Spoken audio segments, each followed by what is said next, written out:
नमस्कार दोस्तों, आपका स्वागत है अपनी YouTube चैनल PFP में। आज हम टाटा स्टील के बारे में चर्चा करने वाले हैं। पिछले एक साल में स्टॉक ने 23% के नेगेटिव रिटर्न्स बनाकर दिए हैं। 52 वीक लो से अच्छी खासी रिकवरी देखने को मिली है, लेकिन वापस ये स्टॉक नीचे आना शुरू हो चुका है। तो आगे आने वाले समय में हम क्या एक्सपेक्ट कर सकते हैं, एज ए रिटेलर हमें क्या करना चाहिए, इसके बारे में आज हम चर्चा करने वाले हैं। सबसे पहले कंपनी के फाइनेंशियल ट्रेंड पे नजर डाल देते हैं। आप देख पाएंगे रेवेन्यू यहां पर बढ़ता हुआ नजर आया, प्रॉफिटेबिलिटी भी बढ़ती हुई नजर आती है। 2022 में तो ऑल टाइम हाई रेवेन्यू और प्रॉफिट कंपनी ने रिपोर्ट किया है, जो कि बहुत अच्छी बात है। कोविड के पहले एक्चुअली मेटल सेक्टर काफी खराब समय में चल रहा था, स्टॉक्स काफी ज्यादा पिटे हुए थे, लेकिन इंफ्रास्ट्रक्चर में पुश आया, उसके बाद आपको यहां पर डिमांड बढ़ती हुई नजर आई और काफी ज्यादा अच्छा परफॉर्मेंस आपको मेटल सेक्टर से दिखाई पड़ता है। शेयर होल्डिंग पैटर्न के बारे में बात करें, टोटल प्रमोटर होल्डिंग है 33.92%, जिसमें से अप्रॉक्सीमेटली 0.4% के आसपास प्लेज है। Mutual fund 8.6%, other DII 10%, FII 22%, retail and other category में 26% की हिस्सेदारी है। शेयर होल्डिंग पैटर्न एकदम अच्छा नहीं है, लेकिन कोई बहुत ज्यादा खराब भी नजर नहीं आता है। एक तो प्रमोटर के पास 50% से कम इक्विटी है, उसमें भी थोड़ा बहुत प्लेज है। इंस्टीट्यूशंस के बारे में बात करें तो म्यूचुअल फंड्स ने अपना स्टेक यहां पर रिड्यूस किया है, जबकि अदर DIIs का और FIIs का स्टेक आपको थोड़ा बहुत स्टेबल ही नजर आता है। बहुत बड़ा डिफरेंस यहां पर नजर नहीं आता है। वैल्यूएशन के बारे में बात करें तो PE रेशियो मात्र 3 का है, जबकि सेक्टर का 13 चल रहा है। प्राइस टू बुक रेशियो 1.12 है, मतलब बुक वैल्यू से थोड़ा ही ऊपर चल रहा है, 10-12% प्रीमियम पे चल रहा है सेक्टर का प्राइस टू बुक, जबकि आपको 2.66 नजर आता है। तो क्लियरली वैल्यूएशन काफी सस्ता है। लेकिन कॉमोडिटी में कैसा है, ये साइक्लिकल सेक्टर होता है, जब अच्छा समय होता है तब बहुत अच्छा समय होता है, इसीलिए आपको प्रॉफिट बढ़ता हुआ नजर आता है, तो ऑटोमेटिकली वैल्यूएशन सस्ता लगता है। लेकिन जब खराब समय होता है, स्टॉक में गिरावट होती है, तब कंपनी लॉस भी करती है। कई बार टाटा स्टील ने भी किया है, भले ही फाइनेंशियल बेसिस पे, ईयर बेसिस पे नहीं किया है, क्वार्टरली बेसिस पे कई बार किया है। तो यहां पर तभी आपको PE रेशियोज महंगे नजर आते हैं, वैल्यूएशन महंगे नजर आते हैं। मैंने कहीं पर तो पढ़ा था या फिर इंटरव्यू में सुना था, मुझे याद नहीं आ रहा है, वरना मैं वो लिंक कमेंट सेक्शन में दे देता। वहां पर काफी ज्यादा अच्छा उन्होंने एक्सप्लेन किया था। जब भी किसी कमोडिटी में या फिर पर्टिकुलरली मेटल स्टॉक के बारे में आप बात करते हैं, जब कोई वैल्यूएशन आपको ज्यादा नजर आए तो वो अच्छा समय होता है खरीदारी करने का, क्योंकि ऑलरेडी खराब समय चल रहा है कमोडिटी का, तो आगे आने वाले समय में आपको वहां पर रिकवरी देखने को मिल सकती है। और जब वैल्यूएशंस आपको काफी सस्ते नजर आए, उसका मतलब है कि वो पीक के आसपास काफी ज्यादा पहुंच सकता है, क्योंकि ऑलरेडी अच्छा साइकिल चल चुका है, bull cycle already metal sector में चल रहा है, इसीलिए वैल्यूएशन सस्ता है। तो आगे आने वाले समय में वापस जब साइकिल घूमेगा तो आपको गिरावट देखने को मिल सकती है। काफी ज्यादा वो इंटरेस्टिंग पॉइंट था, तो मैंने आपके साथ शेयर कर दिया।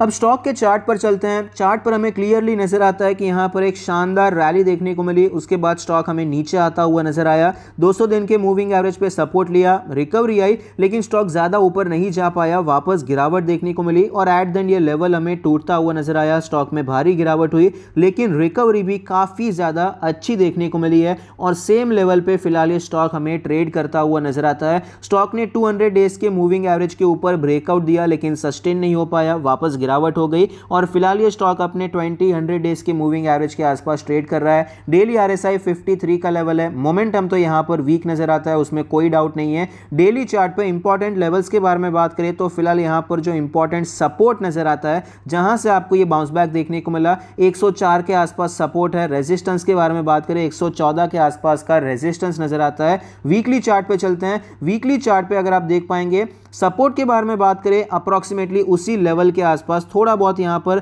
ऊपर नीचे आपको सपोर्ट नजर आता है। 103, 104 यही लेवल एक इंपॉर्टेंट सपोर्ट है। पहले भी हमें ये सपोर्ट की तरह नजर आया है और यहां पर भी आप देख पाएंगे ये लेवल हमें कंफर्म होता हुआ नजर आता है। रेजिस्टेंस के बारे में बात करें तो रेजिस्टेंस भी आपको 114 के आसपास ही नजर आता है। और यहां पर मंथली चार्ट भी अगर हम देखते हैं तो मंथली चार्ट पे तो सपोर्ट क्लियरली नीचे शिफ्ट हो जाएगा।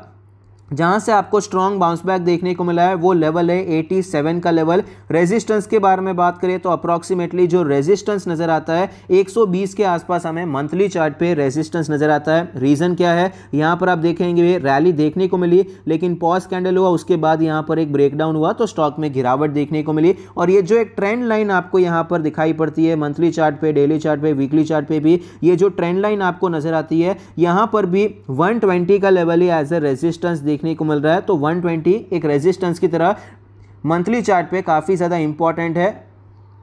हॉरिजॉन्टल रेजिस्टेंस की तरह भी और ट्रेंड लाइन के हिसाब से भी 120 का लेवल हमें इंपॉर्टेंट नजर आता है। तो फिलहाल हमें स्टॉक में क्या करना चाहिए, तो स्टॉक में अगर हम खरीदारी करना चाहते हैं, अगर शॉर्ट टर्म के लिए अगर हम प्लान करना चाहते हैं, तो मेरे हिसाब से जब तक ये स्टॉक 104 के ऊपर चल रहा है तब तक हम यहां पर वॉच लिस्ट पर रख सकते हैं और यहां पर अच्छे पैटर्न्स जब देखने को मिलते हैं एक छोटे स्टॉप लॉस के साथ खरीदारी अटेम्प्ट करने के बारे में सोच सकते हैं। प्रेफर तो मैं यही करूंगा कि स्टॉक यहां से ऊपर जाए, या तो तब खरीदना चाहिए, या फिर देखिए स्टॉक में यहां पर गिरावट के बाद एक ग्रीन कैंडल बनी, फिर से रेड कैंडल बनी है, अगर यहां पर एक शॉर्ट रेंज में कंसोलिडेट करता है, ब्रेकआउट होता है, तो हम थोड़ी क्वांटिटी में खरीदारी करने के बारे में सोच सकते हैं। यह हमारा शॉर्ट टर्म का प्लान हो सकता है।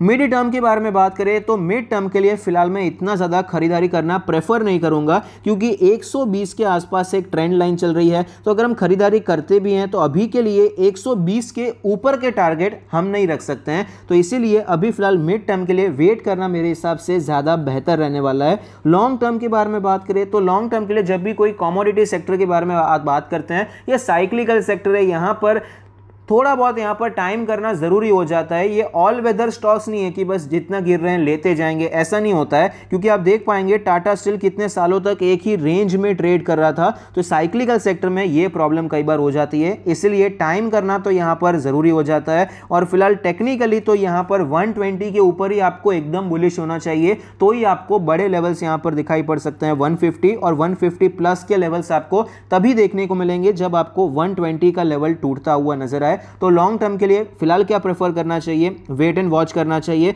120 का लेवल टूटता है तो हम खरीदारी करने के बारे में सोच सकते हैं। और ऑब्वियसली स्टॉक अगर ये सपोर्ट के नीचे चला जाता है तो यहां पर अवॉइड करना ही ज्यादा बेहतर रहेगा, क्योंकि कमोडिटी साइकिल कब वापस चेंज होगी ये बताना कई बार मुश्किल हो जाता है। तो फिलहाल के लिए तो हमें नज़र रखनी है 104 के लेवल पे। 104 100 ये जो जोन है ये सस्टेन करता है, अच्छी बात है। हम यहाँ पर वापस कभी भी बुलिश हो सकते हैं, वॉच लिस्ट पर रख सकते हैं। अगर इसके नीचे चला जाता है तो स्टॉक में हमें वापस गिरावट एक्सपेक्ट करनी चाहिए। स्टॉक वापस ये लोस तक आ सकता है, 75 के सपोर्ट तक आता हुआ नजर आ सकता है। आई होप आपको वीडियो पसंद आता है, कुछ सीखने को मिलता है। Thank you, stay happy, happy investing.